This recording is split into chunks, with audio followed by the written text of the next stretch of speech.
your screen. And right. So welcome everyone. I'm Janet Barlow and I'm the Executive Director of Hike Nova Scotia. And thank you for joining us for our Accessible Trails webinar. This is a first, and it is through our Trail Builders Network, and it's supported by AccessiBUILD and the Nova Scotia Department of Communities, Culture, Tourism and Heritage. And the Trail Builders Network is Hike Nova Scotia's capacity building hub for trail builders and managers. So folks that are in trail groups, community trail groups, First Nations, municipalities that build and maintain hiking trails. So Hike Nova Scotia, we represent the largest group of trail users in the province on our trails, and we also represent the trail builders. So this is a very relevant topic, and lots of people are interested. So thanks for joining us. And I do want to acknowledge that we are in Mi'kma'ki, which is the ancestral and unceded territory of the Mi'kmaq people.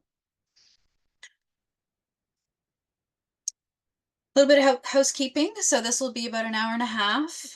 We'll field questions at the end through chat because we are going to have a lot of people joining us, and we want to keep the background noise to a minimum. So you are all muted, and we'll ask that you keep your videos off just to help avoid visual clutter on the screen.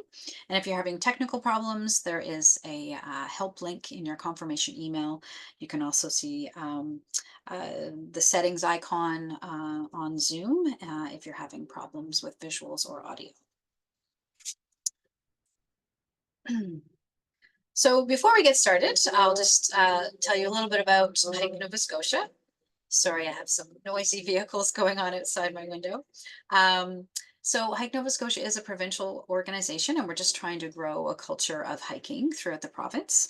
And we strive to be the voice for those who hike, walk, and snowshoe, as well as those who build and maintain hiking trails. So we're all about hiking promotion, education, encouraging people to get out on the trails, and we do this in a number of ways. We offer our fall and winter guided walk series. We have the NS Walks weekly walking group program. We run the Hiking Summit annual conference. We offer a number of skill building in-person courses as well as webinars like this. We promote the International Appalachian Trail in the province. We have the Hiker Challenge where you can earn badges. We have our Trail Builders Network, and new this year is our pilot of the Young Hikers Club. We are member-based, and paid members get lots of perks and discounts at various stores and organizations. And we've got a pretty good website and social media that are really great resources for hiking and trail information and events. And that's it for the Hike Nova Scotia stuff. So let's get to the good stuff while you're here tonight. So I'll stop share so I can introduce our speaker. And so our speaker tonight is Chloe MacDonald. Hi, Chloe. Thanks for coming. And we should probably get you unmuted. There you go. So with a passion for recreation and inclusion, Chloe has found her niche working as a recreational therapist and accessibility professional. As a certified therapeutic recreation specialist, she uses recreation, leisure, and play as treatment modalities to support purposeful and meaningful interventions that are based on individual strengths and values. Chloe is a designated professional with the Rick Hansen Foundation and owner of AccessiBUILD. She provides accessibility education, consultation, and assessment of the built environment in all the places we live, work, learn, play, and heal. She believes that accessible recreation is not only a human right, but something that contributes significantly to the health and prosperity of communities. Her goal is to be a driving force in building capacity and supporting creative communities wherever we can thrive, where everyone can thrive, sorry. So I will hand it over to you, Chloe, and you can share your screen and tell us all about accessible trails. Sounds good. Bear with me. I think we've got this down. Oh gosh, no, we don't. 1 second. All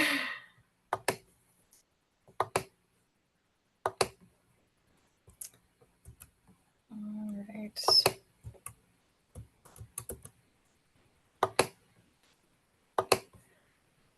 I'm just going to mute.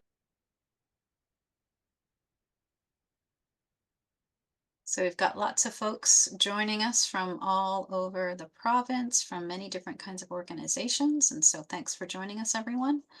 That's great.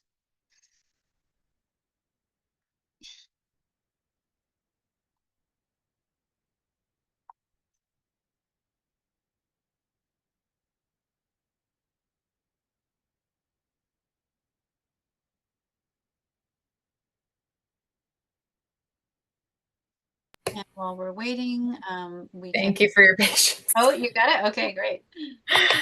Yeah, I couldn't get out of where I was at. Oh, I technology. was trapped. Okay. We're getting there together. And I guess, okay, is this what we're looking for? That's great. Yep. Okay. I'll preface this by saying I can't see anyone. All I can see is my presentation. So I will try to be as engaging as possible. I think we're going to do questions at the end. It is a little bit content heavy, but we'll get through it. And yeah, so I guess we'll just jump right in. So my name is Chloe MacDonald. Janet gave quite the introduction. I'm the owner of AccessiBUILD, but I actually work in healthcare full time. So this is just something that I've started doing on the side. I'm a parent and partner, an involved community member, a healthcare worker, and an accessibility professional. I'm also a person without a disability. And I think this is really important to recognize the privilege in delivering this information to you. Because the experiences that I have had can never replace the lived experience of folks with disabilities. And I also want to recognize that disability is a very unique experience, and sometimes the language that is used in presentations or by people is not the language that we prefer ourselves. So I am trying my best to be as person first and neutral as possible, while recognizing that there's nothing wrong with the word disability. People tend to prefer the word disability to the differently abled, or the dis in small letters and ability in big letters. It's not a bad word. So we're going to talk about it as such tonight. So with all that in mind, it's one of the great things about accessibility and universal design is that it doesn't just benefit people with disabilities. The reason I got into this line of work is because I was very frustrated trying to maneuver my stroller in and out of stores in our downtown core, whether it was getting upstairs, getting in doorways that didn't have power operation. So it really does, it makes life easier for everyone. So we're going to start off by kind of making it relevant for everyone. So just take a few seconds to think about what you absolutely love about nature and hiking. How does nature and hiking make you feel?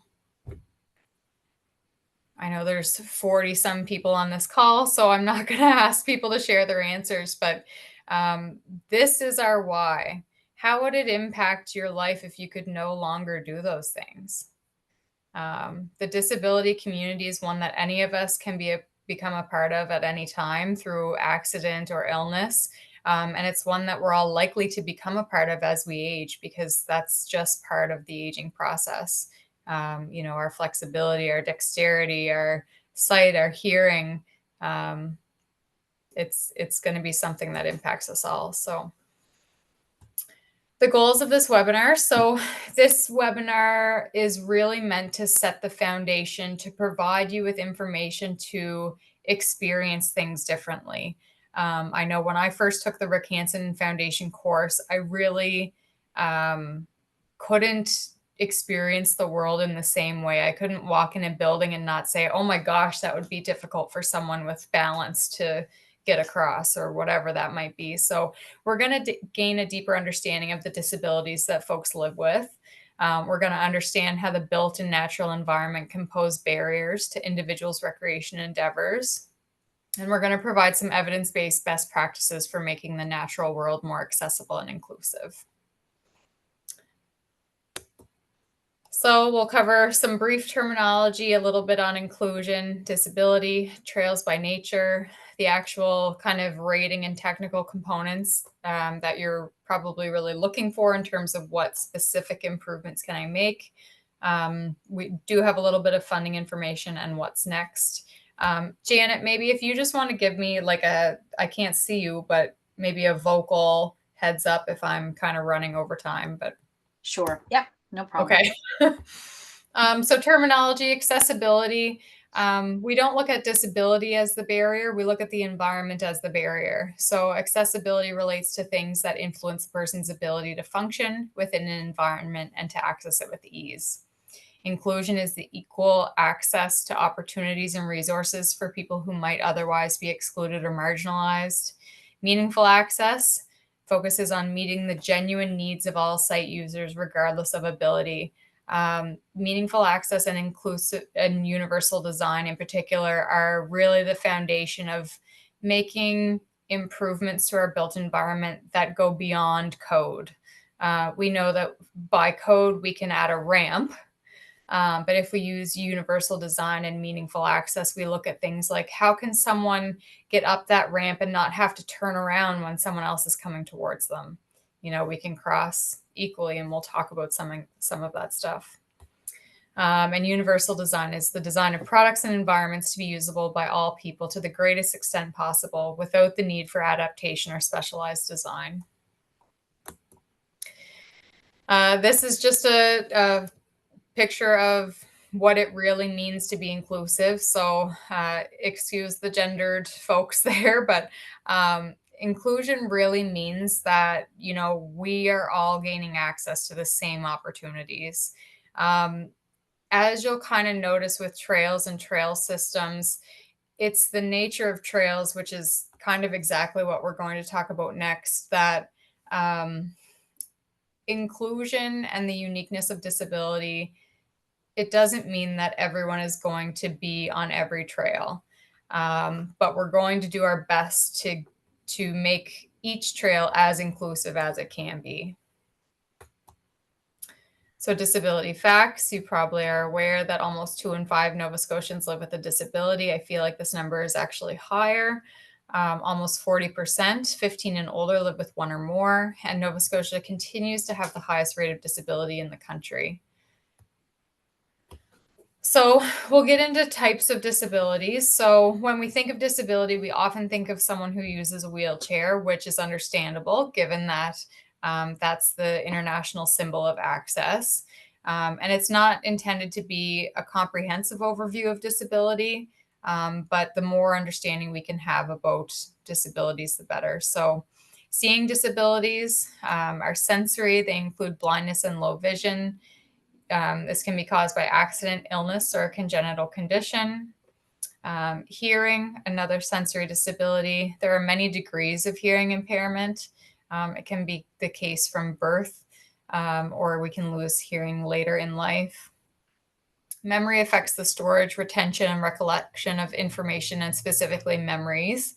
It can be short or long-term and caused by a traumatic brain injury or natural aging. Mobility, flexibility, dexterity, and pain is one of the most common. It's referred to as a physical disability. It causes limitations in the range of motion, function, stamina, sensation in one or more parts of the body. May have been present from birth or occurred later in life through illness or injury. And it's the most recognized form, with spinal cord injury being kind of just that. So there are more. We've got learning. So learning refers to several conditions that affect the acquisition, organization, retention, and understanding of information. This can also range in severity. And developmental, so occurring during the developmental period of a person's life. And mental health related.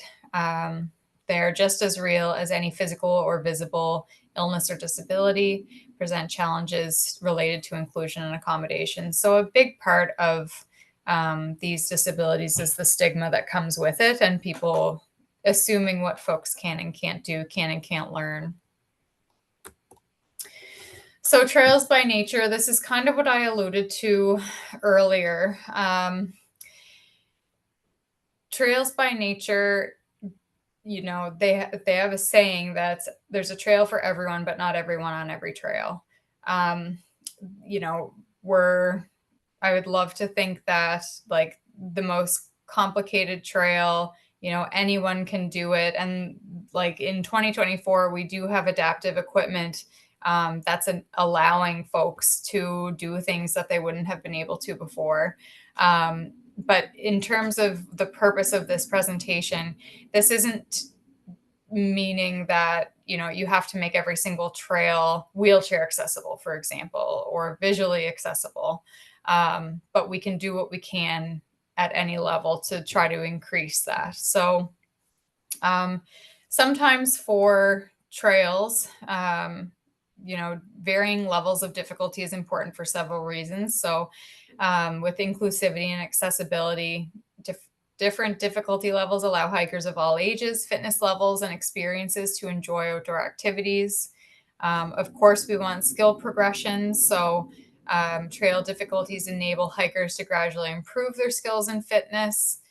Safety, we really want folks to be able to choose the hiking trail that's appropriate for their abilities. So at the end of the day, safety, and we'll talk a lot about advertising. So whatever you do to enhance the accessibility of your trail, advertise that. And because of the uniqueness of disability, people can then make an educated decision on whether this is a trail that they can access or not.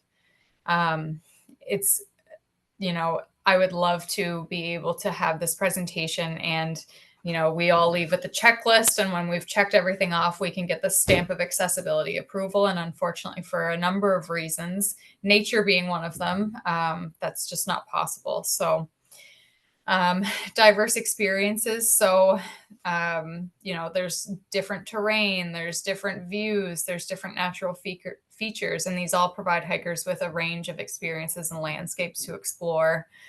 Physical fitness. So, folks have different fitness goals, and different difficulties cater to those goals.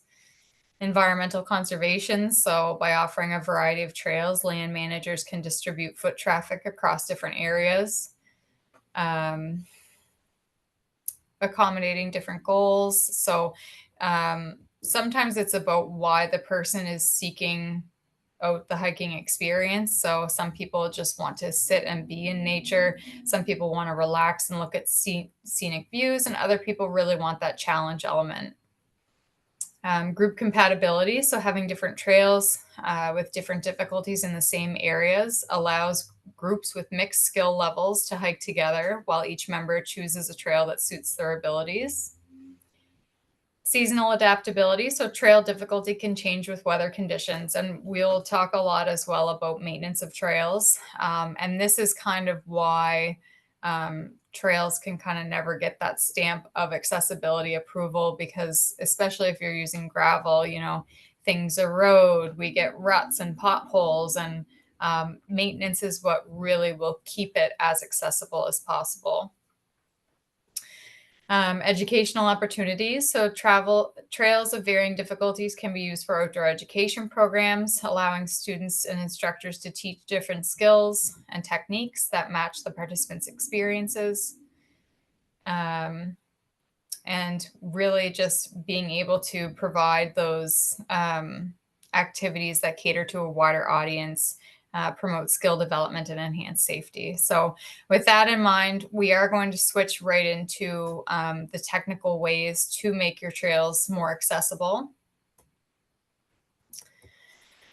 So the Rick Hansen Foundation rating is usually evaluates commercial and multi-unit residential buildings. So they don't currently have a formal rating for trail systems, but they do have specific criteria that we're going to go through as well.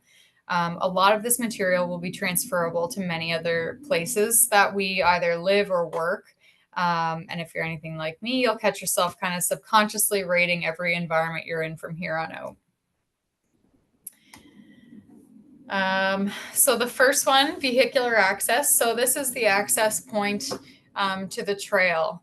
It needs to be safe and convenient for everyone. The location is important. So, does your trail have space for parking? Is there a way to identify some accessible parking spaces that are close to the trail entrance or trailhead? Do people approaching have to cross to get into either the parking lot or from the parking lot to the trail? Um, as we'll kind of come to understand, I know a lot of people hike and enjoy nature for its natural elements. And when we get into surfacing, we'll talk a little bit about asphalt and concrete. And I know that's not an ideal natural experience in hiking. But when you look at, parking lots, if it does happen to be a paved parking lot, really making sure that you have things like curbed ramps, things like that. So exterior approach, where possible, all routes should be inclusive, convenient, and accessible for everyone without labeling or segregating people with disabilities. So what we mean by this is that everyone enters at the same entry point. We're not saying, all right, folks can enter here, or, folks needing accessibility enter way over here or at the other entrance or whatever that is. We really want everyone to be able to stick together in their group to enjoy the hike together. So assessment criteria can include pathways to facilities on site, edge protection and handrails, convenient and understandable. So there's no questioning which is the entrance, which might lead me here versus there. Seating and surfacing, are there things like waiting areas where folks can wait for their drive? Understanding that there's a vast variety of trails. Entrances are accessible and easily identified, and opening widths and color contrasting. So in this picture, you see the barricade that goes right across. Obviously, that's there because we really don't want, in some instances, ATVs or, vehicle like trucks, vehicles, whatever that is, unless it's, of course, like the multi-use and it's identified for multi-use vehicles on the trail system. But when we add things like this, typically it creates a barrier almost immediately for folks. Navigationally, mobility wise. I'm just going to close my door here.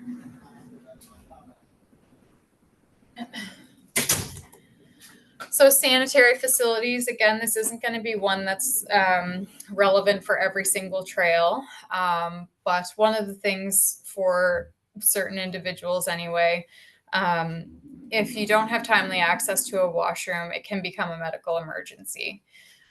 So it's something to consider, especially if your trail is connected to a campground or something like that. If it's a high use, lengthy trail, there's a lot of different washrooms that I've kind of experienced. Some are, as simple as an accessible porta potty style washroom. So we want to look at things like the number of washrooms, identification signage, power operated door or a light door that's less than 5 pounds.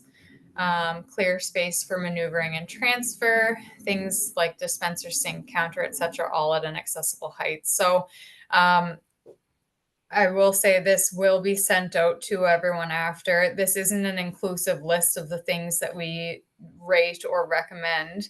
And it certainly doesn't have all of the technical measurements and things like that. But that would kind of, if you were looking to add certain things and engage an accessibility professional or person with lived experience, they would be able to provide that information. Additional space. So a lot of trails have either parks where there's, picnic tables, different things, gathering areas. We really want those to also be accessible. So have an accessible path of trail to the picnic table itself being accessible. This goes for things like viewpoints, visitor centers, and kiosks as well. Trails and pathways. So this is kind of the last component of the Rick Hansen general rating, and then we are going to get into the trail specific. So this one really talks briefly about what we're going to talk about. So accessible pedestrian trails are typically front country, including greenway trails, short distance hiking trails, and interpretive trails. Assessment criteria can include things like designated trail heads, signage and directories, trail path entrances, surface stability and width. We talked a little bit about width earlier. Are people able to pass each other freely? Obstacles and edge protection, especially if you're in a seat. You really don't want to be going over any edges. Seating, so things like rest areas and distance markers. So again, coming back to how the more information you're able to provide on the trail, people are able to make better decisions for themselves in terms of, do I keep going? Is this the trail I want to take versus that one, etc. So these are the specific trail categories. Again, the Rick Hansen Foundation doesn't offer a specific rating for trails, but there are certainly categories, criteria, recommendations that can come. So it looks at trailheads, entrances, width, passing spaces, surface resistance, path slope, obstacles and overhead, edge protection, crossing, seating, drainage, illumination, ramp, stairs, and wayfinding. So we're going to go through each one of those. And then with our knowledge of accessibility and everyone else's knowledge of hiking and trails, we're going to kind of open it up for questions, for discussion, and go from there. So we'll get through these. So designated trailheads. So we really want to integrate designated trailheads as part of the trail design at key entrance and exit points along the trail, intermediate areas on lengthy trails, and on decision points. So this isn't just about,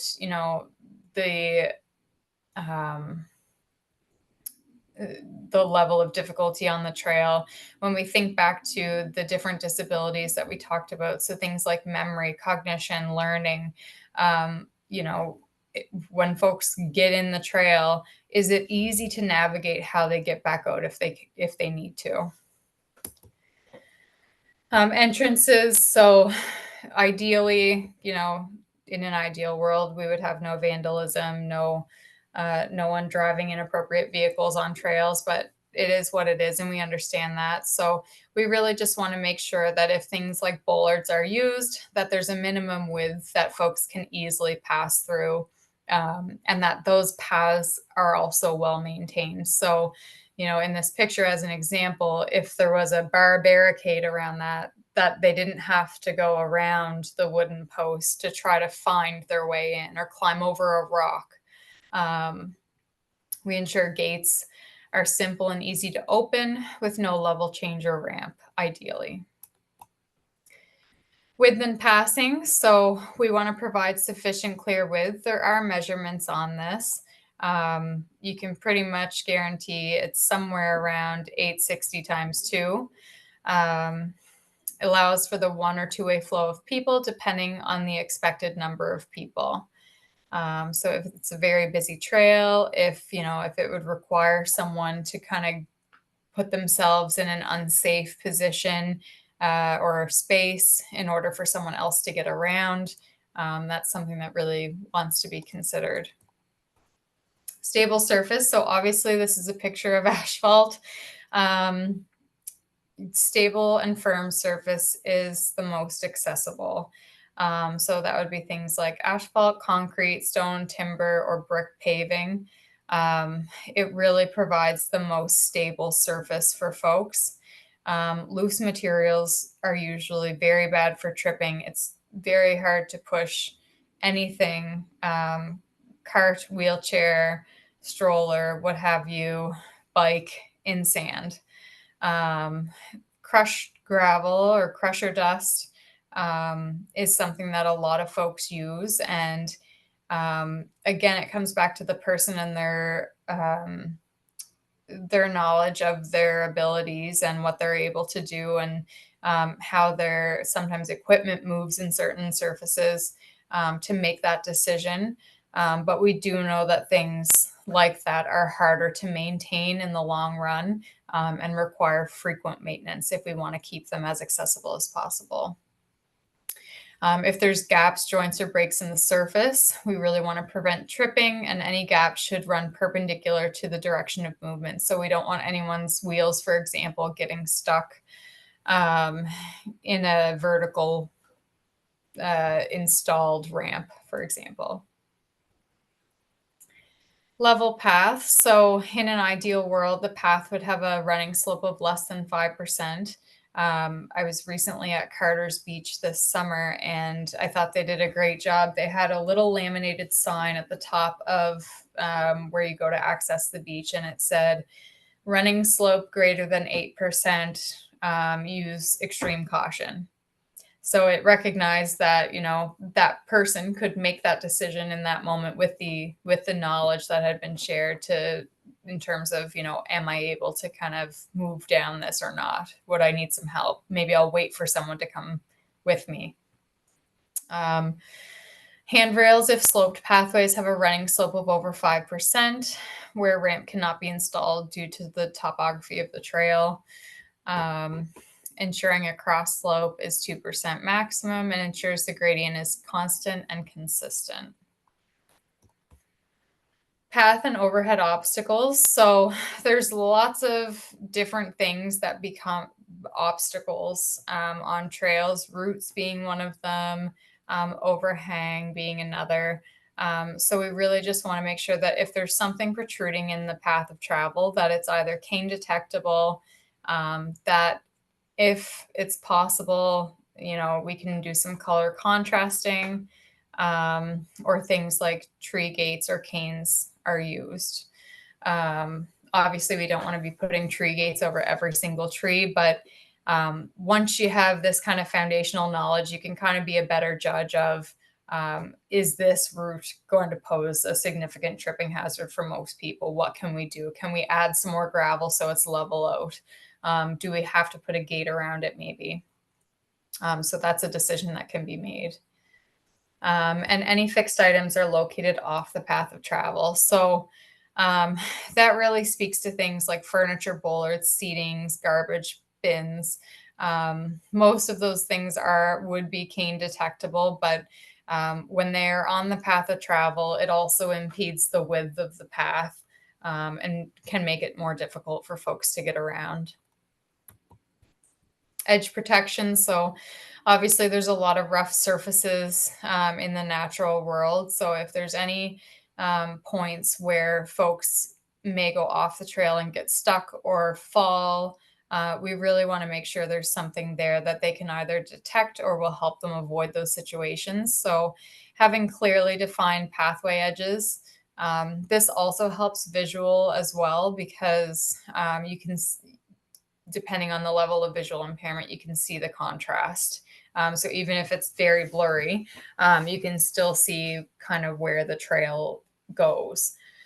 So suitable edge protection, such as curbs, barriers, guardrails on either side of the path or adjacent to a vehicle or shared use route. Using guardrails or barriers where there's a significant level change. So things like drop-offs. And ensuring guardrails or barriers are designed to allow people using wheelchairs and children to see through the railings. Pedestrian crossing. So this would be especially important if part of the trail connects on the other side of a roadway. So provides logical and understandable directional signage at crosswalks. So you're not kind of approaching the crosswalk and trying to guess where the path continues. Ensures crosswalks are clearly marked, located where they're clearly visible, safe, and convenient. So, the crosswalk doesn't start at one end and the trail connects down the road 400 meters. And ensure crosswalks have additional alerts if possible. So things like flashing lights, audible signals, or embedded LED lighting. Seating. So seating is really important, especially on longer trails or with steep grade. So it's located on a level, firm, and stable surface. Ideally contrasts visually with surroundings and incorporates clear space for people using wheelchairs or scooters or strollers so they can sit alongside each other. There's a park local to me here that they've got a great bench and it's located off the path of travel. They've actually built the boardwalk back to accommodate that, to make sure it wasn't on the path of travel, but it's very clearly edged in to fit the bench itself. So for someone using a mobility device, they would still have to just sit on the path of travel while the folks that they were with would be sitting on the bench out of the way. And it also provides another space for things like service animals, strollers, etc. In an ideal world, a variety of seating options, so seats with and without armrests. Armrests can be great when folks need a little bit more support for moving. But depending on the size of the chair, they can also box folks in and make the seat inaccessible. Drainage. So this comes back to trail maintenance again. So does not permit water accumulation or pooling. Water can cause glare for folks that can be quite disruptive when they're trying to see, navigationally. But obviously it poses a risk for a lot of different things. So ensuring drainage channels do not obstruct the path of travel, having drainage grates offset from the main pathway, and ensures opening for drainage gates are perpendicular to the path of travel. So that is, again, the point of you don't want folks' wheels getting stuck or a cane or whatever it might be. Well illuminated, this speaks a little bit to the use of the trail itself. If it's expected to be used at night, it's something more so that you'd want to consider. With that said, when you think of things like cognition and memory, if you happen to get lost in a trail and it does become dusk, it is really helpful to at least be able to see where the exit is. So providing adequate lighting for the nature and use, even light distribution at ground level so folks can really see the surface of the ground as well as where they're going. Ramps. So there's a lot about ramps. You can see the boards in this ramp run horizontally, so there isn't really that risk of getting a chair caught. We really don't want any other obstructions. And in an ideal world, it allows folks to pass each other. You don't have to backtrack or put yourself in an awkward position in order for someone else to get by. And the surface is stable, firm again, and ideally slip resistant with landings at the top and bottom. Handrails, again, this is very trail dependent, and handrails can look a variety of different ways. If you have, you won the gold ball jackpot, there's ways that people have integrated Braille into handrails to help describe the experience or the view to folks. Different trails might have a rope, for example, to help you climb up. While it wouldn't necessarily be best case scenario for accessibility, it speaks to universal design in that it supports people getting up easier. So especially for folks who are blind or have low vision or rely on handrails to guide them in negotiating ramps, people with mobility rely on them for stability. We really want to make sure that it's secured and attached and supports enough weight for its intended use, and is constructed of low thermal conductivity material so it doesn't become too hot or too cold. And edge protection. So this is one that folks go back and forth on a lot because you don't want to disrupt the view. Oftentimes that's why people go. I know it was part of the conversation when the development was happening at Peggy's Cove. At the end of the day, you can go forward with edge protection. You can also use signage to let folks know what's coming ahead. So if there is a big drop off, if there is dangerous terrain with a steep edge, just try to have signage and let people know so they can make a decision that's best for them or approach with caution. So that is almost the end of the presentation.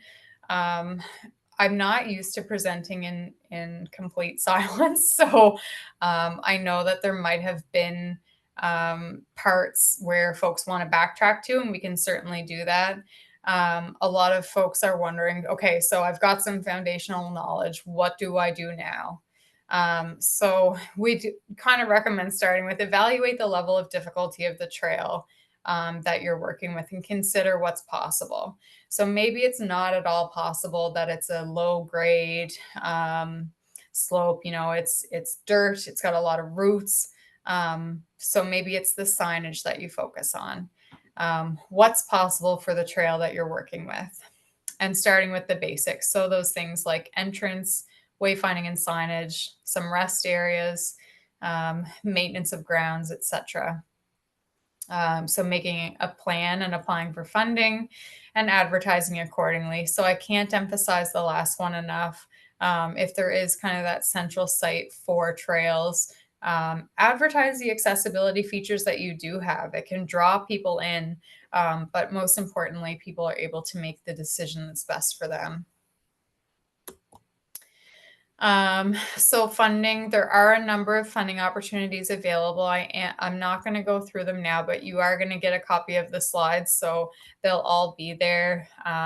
There's the Community Accessibility Fund, Enabling Accessibility Fund, Jumpstart Community Development Program, Active Communities Fund, TD Friends of the Environment Foundation Grant, Recreation Trail Expansion Grant Program, Trail Engineering Assistance Grant Program, Canada Post Community Foundation, and just some general tips for sponsorship and fundraising. So you can really get creative. It doesn't mean that you have to host 10 barbecues, but businesses love sponsoring things like picnic tables and chairs.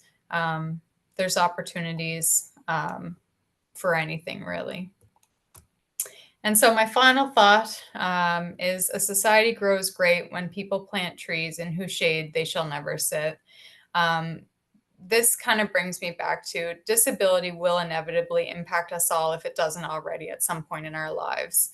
And accessibility is often the last thing people consider when they're renovating their home, when they're creating a new trail or whatever it is. Don't let it be the last thing you think of. Obviously, it won't be. That's why you're all here. But just because it doesn't impact you now doesn't mean we can't do all we can to help others. So I will leave it at that for now. I think that leaves us with about 45 minutes for questions and discussion. Again, I'm not an expert in trails and hiking. I do have knowledge in accessibility. So I think together with our shared experience and passions and knowledge, we can kind of work through any of the questions that might come up. So I'll leave it to Janet to kind of guide whatever comes next. And yeah, thank you for Great. listening. Thanks. That's a lot of information. Again, you'll get the slides, so you didn't have to be, writing down madly. So we do have a few comments, and so please, folks, go into the chat and write down your questions, and we'll try to work through them all.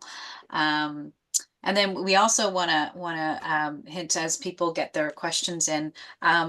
This is likely the first of a series of webinars on this. We're Right. hoping that you can respond to the evaluation survey that'll come out in the next couple of days, just to give us feedback. But there will also be some key questions on what more do you want to see? What specific topics about this do you want to delve deeper into? And so we do have an intention to take this further than just this initial. This is our introductory, but then there's case studies and what next, and how do you actually carry it out on the ground. So with that, we do have a comment here. So regarding advertising, would you recommend working with map.accessnow.com? And I'm just going to try to bring that up here. What does that? Yeah, I opened it up on my computer too because I'd actually hadn't Ah, seen it before. I think part of it comes down to, are people gonna go there for information on accessibility? Uh-oh, I can't get out. so Here I here am. I can share my screen to show folks what that looks like. Um, yeah, so this is that link that's in the chat. And if you see, I got my Oh, screen. yes. It says accessible, thumbs up there on the top left. So is this something that you've seen and used before? So it's not, ironically, it's not looking the same when I click it, but I think I'm just stuck. But yeah, so I did respond in the chat. There's an app called AccessiBUILD, and it's used primarily in the States for travel, but this looks very similar to that. It looks like it's kind of more related to like the built environment and businesses and, you know, where washrooms are and things like that. But yeah, I'd say anywhere you can advertise your accessibility is great. Stop share there. All right, let me see. Gotta go through here. Okay, is the Enabling Accessibility Fund, the federal one, coming back? Great question. I hope so because I'm hoping to apply for it. I will have to look for that answer and get back to you. I think that one just had an intake fairly recently over the summer or something. It's once a year, I believe. But yeah, we can do some research on that and include that in the follow-up email. Let's see, another question here. Okay, accessibility, that's there. MTA, so Musquodoboit Trail Association, got rated recently, and we're a mix of green and red and yellow. Can you zoom out and search for trails? Okay. I wonder. Do you know, Nick, like I don't see another question. Oh, Access Now app. Okay. On the access now. Yeah. I don't see like a flood of questions coming in. So if you want to focus in on this, Nick, we can. Do you know why it's been rated? Like what aspects are green versus red and yellow? You can maybe unmute yourself. I don't know if that's Actually, easier for this portion. yeah, well, actually, one sec here. Let me do that. I can find last unmute. There we go. Yeah, I know someone on our board was working with them, I think last year, to sort of index a lot of parts of the province and all the various trails and stuff. And yeah, I think we just got added, I don't know, a few months back. And basically the trail's all green except for like our bathrooms and some of the staircases and stuff, which makes sense. Yeah. Do you think what was shared in the like bathrooms especially are a little bit more technical? But do you think what was shared in the presentation would be helpful in terms of improving the handrails and things like that? Yeah, potentially. We just have to figure out how to get funding. Right. Yeah. Yeah, that's us down there. The green line. There. Right. Okay. Yeah. And then if you zoom in on Okay. that, you'll actually start to see the reds and yellows. There we Around the go. Okay. lake, there's Right on. a bunch of Oh, there it okay. is. Yeah. Yeah. This took me So a I don't know how many trails in the province they've indexed, but they minute. came down That's and we're on there now. awesome. Yeah. So you can click on those individual things and you can see, you Yeah. know, bathroom is Let's see. quasi compatible because it requires a bit of a bump up. Point of interest, red. Yeah, because Oh, it's hard okay. to get a chair into that. Great. Okay. Yeah. No, this is really useful to demonstrate the. Mhm. Okay. Yeah. Stairs, of course. Yeah. Yeah. And So we then know what our flaws are at this point. the washroom. Yeah. And like this is honestly, it's almost free consultation, right? Like Pretty much. um There you it go. makes a lot of sense when you have that baseline kind of foundational knowledge and how to improve and you know, when folks identify things like that, it makes it really easy to come up with a plan. I know some of the funding is tricky because you got to do the work and then apply after that. But yeah, and I think a lot of the associations here would be used to things like fundraising and grant writing, and that in itself is a lot of work. So I appreciate that. And someone else mentions there's an Access Now app. Mm-hmm. Access Now. Okay. It sounds like it's a lot like AccessiBUILD. Mm. And that it's the same in the sense that folks kind of just go in and share their experience in something. It's not like a formal rating per se, but that's honestly almost the better type of rating because it comes back to that meaningful access and can someone use something meaningfully. I think there was a bathroom in a McDonald's in Timberley that was shared recently, and it kind of went around the internet, probably just in Nova Scotia, about how it was literally just built and wasn't accessible. So it was accessible by code. They had, the grab bars and the lowered whatever, but the toilet paper was out of reach, and there was something else missing that is kind of crucial to the bathroom experience. So that's, again, I can't stress enough really having folks look over the work that folks are doing for you, because you are paying a lot of money to have work done. You want to make sure it is done right. Yeah. Yeah. So there's another question here. Are there trail accessibility consultants in the province? And we don't Yeah. have that on the Hike and S site yet, but if we, yeah, it'll likely be coming. And I do know that like folks like you, Chloe, you're a recreational recreational therapist and RT, and so I've met a few folks like you who have had the Rick Hansen training, and so it's a Mhm. higher likelihood that RTs will have this training. Is that right? Not necessarily. I think just the nature of our profession, we look at barriers to access to recreation, and this fits very well within that. I know one of my colleagues works for HRM, and she's a rec therapist and also did the training with me. So there are definitely a couple of us that have both. There is a listing on the Rick Hansen Foundation. I'll try to find the websites can be tricky to navigate. So I'll try to find the exact link that lists it, because you can click Nova Scotia, and anyone that's either in the province or available to the province, because sometimes things can be done virtually as well, is listed there with their contact. Okay, we'll make sure we get that in that follow-up email as well. Yeah. Mhm. Great. I see Ross Creek question here, balancing the needs. It's a hard question to answer, and I don't know if there's a right answer. You're not, if you level out the area, you're not going to have the trees. And I Mm, think with Keji especially, that's, yeah.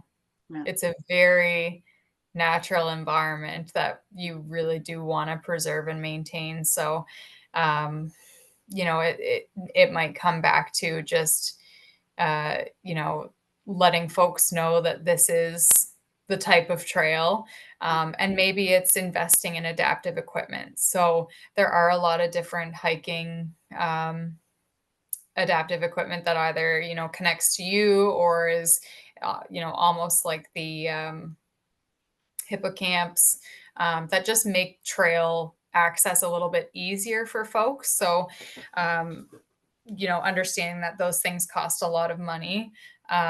Most people don't have them, let alone can't pack them to bring them with on trips and things like that. So if you were to have like an inventory that folks could rent or use while they were there, that might also increase the access without having to actually renovate per se or reconstruct the forest.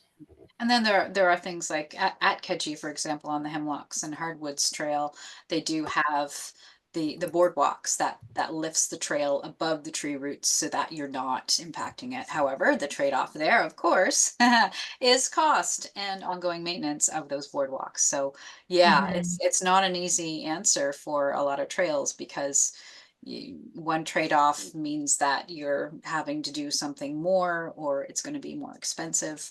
And so, yeah, it's all what your group can, Mhm. your organization can manage in terms of economics, really. Mhm. And to the point about the CSA guide, the Rick Hansen ratings all use CSA B65 measurements, C651 measurements. So that is where we get our measurements from. The trail or the training does go a little bit more into the use and usage, but the guide is free and it's a great place to start. So yeah. And that's so that guide that is online, and we can get a link for that as well. Yeah, I think John posted one there. Oh, okay. Oh, there it is. Okay, great, perfect. Okay, say link. Yeah. Include that. So to Annie's question, is there a site that recommends trail design features for washroom placement, benches, shelters, etc., when planning features on rural trail systems? So a lot of things are at the entrance and exit points. Benches, there is in the CSAB 651, there is a guide. It might be every 50 meters, understanding that that is a lot of benches, especially if it's an extended trail. So it's a little bit up to you. It's not like a make or break every 50 measured meters. There has to be a bench, but you do want to have them frequently enough that folks can kind of rest. And that might even be something that you include on signage. So, rest area ahead, 400 meters, or whatever that looks like. Shelters are great. Trail sheltering in the trail is interesting because most times, especially depending on the adaptive equipment you have, you're not going to be out in the rain hiking, while also recognizing that you are out in nature. So you often do come prepared for different weather and adverse weather. Shelter is great if you have shelter over benches. If you have shelter at any type of like entry and exit point where folks might be waiting for rides, or if they had to park down the street, maybe they wait under the shelter while someone brings the vehicle around. If you do shelter, it is great. Picnic tables sheltered, gets people out of the sun too, which is a whole other, definitely not just disability specific thing that can be helpful. I'd say washroom, like again, depending on the length of the trail, like somewhere in the middle or halfway point would be good. Oh, 47 kilometers. Or was that meters? Someone put that in the chat there. Oh, 47 meters, was it? 47 meters, yeah. Oh, okay. I was off by. Are you saying the trail's 47 kilometers? Oh, I see. Okay, right. Yes. Okay. Ooh, Yeah, that's a yeah, long. that'd be a lot of benches. That's a long one. So yeah, I would say like even when you think of, so if someone is going on a trail that's 47 kilometers, they would have a certain level of hiking ability, I guess. So I'm not going, if I'm someone who getting to a washroom in a timely manner is an issue for, I'm probably not going to pick a 47-kilometer trail. So it comes back to that, like users and usage and expectations, how regularly the washroom can be maintained even. So I know that's helpful, but so a lot of folks have said, as we in the last couple of years have been supporting trail builders, and they're like, how do I make our trail accessible? Like how do you make it fully Mhm. accessible to all people and everyone? And then what we've been discovering, of course, and you've been talking about it, is that, it's hard for any one trail to be for absolutely everyone. And so what I've been hearing more and more is talking about the accessible features. So less saying that your trail is accessible, but it has these accessible features.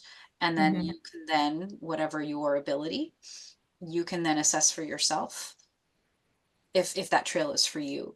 And so, this idea of accessible trails, is that something we should do away with, that notion, and just focus more on, it's not an accessible trail, it has accessible features, and these are what they are. Is that where we should be going? I think it's fair.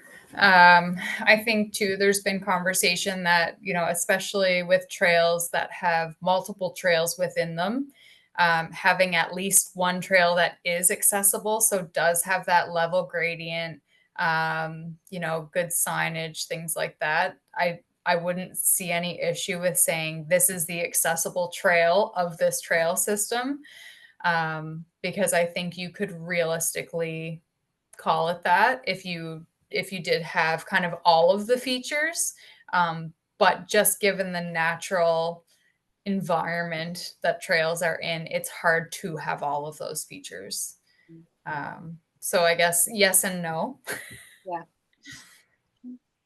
So we have Absolutely, Hillary, definitely.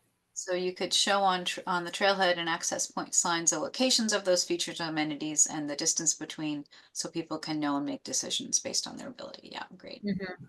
You could even, I know, this is if we had all the money in the world, but your signage could have an audio feature.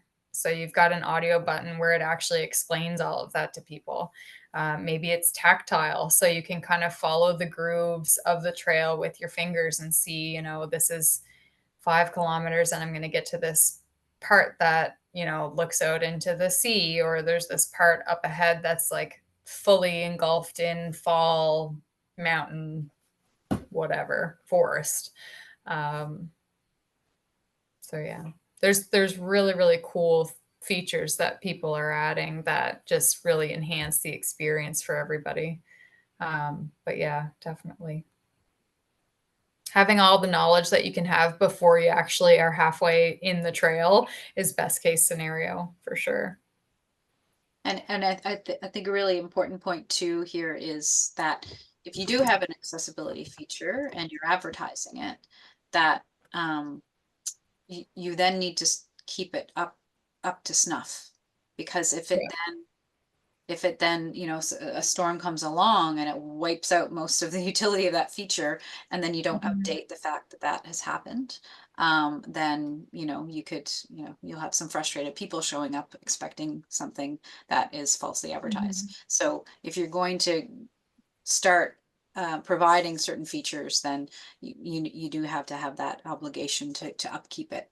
Not that that's keep you from doing it, but it's just to be aware, right? Like that's that maintenance piece. Can you speak a bit to that, maybe? I think it just really comes down to regular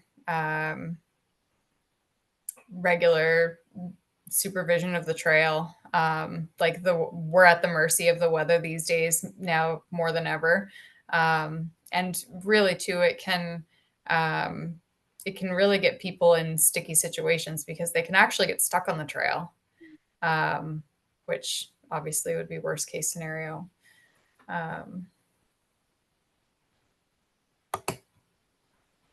See more comments here. It would be probably easy enough to have an app that provided audio guidance, whether GPS guided or locally activated. And yeah, I've seen a lot of great use of QR codes on signage for you to go someplace and something could be played phone, or some sort of guided interactive thing can happen, and that can certainly that can certainly be provided for, whether it's auditory or visual, whatever it is. QR codes are great for that. Most folks have their phone or technology with them these days. Not everybody, but you can hook anything up to a QR code. Yeah. All trail, let's see, another comment was all trails maps need more waypoints for locations and benches, shelters, and toilets. All trails, yeah, another really well-used app. And they do have accessibility designations or labels, for sure. Yeah, the stroller was interesting, and it's a huge privilege that that was my first brush with inaccessibility in the built environment. But the frustration it caused me, at sometimes inability to access things that I was trying to access, and that's the reality of inaccessibility in our community. And you even like some of the examples are, a delivery driver having packages on a trolley, like they're also not able to get in the building. Accessibility and universal design really makes everything easier for everybody. So the more we enjoy our experiences and are able to access things, the better. Yeah, nothing kind of brings it more closer to home than when you are even temporarily experience it. Several years ago, I had a broken ankle, and boy, oh boy, did I ever get a lesson in how difficult it can be to get around when your mobility is different than others, than most others that are around you, and it is very eye-opening for sure. Yeah. Any other questions? I fully recognize that this isn't exactly like an all-encompassing, providing all the answers. It really, again, was just supposed to be that foundational knowledge of disability so you can experience things a little bit differently or with other perspectives in mind. And when you find yourself doing that, it does get quite easy to pick up on things. So even if you, for example, are making a renovation and you don't hire an accessibility professional, even with this limited knowledge, you are able to assess things a bit differently. And ultimately, whatever you go on to do, whether it's going into work and noticing that the power operation is down and it's been down for 3 weeks and you decide to send an email about it, you're going to have a positive impact in the world of accessibility. So I really do appreciate everybody coming. And I know it was content heavy, but we'll send it out after the fact. And I did just start a new job, so I'm not doing a ton of accessibility things right now, but I am happy to answer any questions that people may have after the fact. Great. And just a few other comments there. Rick Hansen Foundation has some upcoming online training, both short and longer courses, which is great. Another comment, advocacy is needed, and this helps us care for those who want to enjoy health and healing. And then lots of thank yous. That's great. Wonderful. Well, yes, thank you, Chloe, for sharing your knowledge with us. It's very eye-opening. And I'm sure folks are going to go back and have some interesting conversations with their colleagues and volunteers. And um, also, I just want to let folks know, again, we are going to follow up by email in the next few days. So we'll send you a link to the recording. PDF of the slides that Chloe used, and also some of the links that we talked about over the course of the webinar too. So we will follow up, and then again with that evaluation survey link that we send you, it would be very interesting for us to get your comments on, what do you want to delve into more detail on, and then we can construct some more webinars to do that diving in for you, or even if it's the case studies or if it's just coaching along the accessibility journey on your trail, then we can do that as well. So do let us know by responding to that survey when you get it. Hillary, you can lead the breakout sessions. Yes, we have some content experts down on the webinar tonight for sure. So thank you, everyone, and yeah, take care and happy trails.